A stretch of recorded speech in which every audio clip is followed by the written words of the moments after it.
Caos vaccini. Continuano nella Marca le difficoltà per le famiglie con i figli alle prese con le vaccinazioni obbligatorie. Se quella per il tetano è introvabile e le scorte sono esaurite da tempo, problemi si stanno verificando anche con altre vaccinazioni. A provocare la crisi del sistema, da un lato il boom di richieste superiore alle previsioni conseguente all'introduzione degli obblighi vaccinali, dall'altro la difficoltà delle aziende produttrici a soddisfare le richieste in crescente aumento. Noi abbiamo avuto una risposta sempre maggiore rispetto a quella che prevedevamo e abbiamo fatto già l'ordinazione di nuovi vaccini.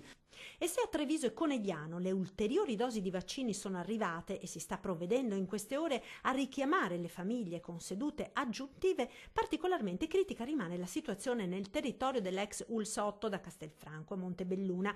Qui sono esaurite da settimane le scorte per i vaccini contro l'epatite A e B e contro il meningococco B.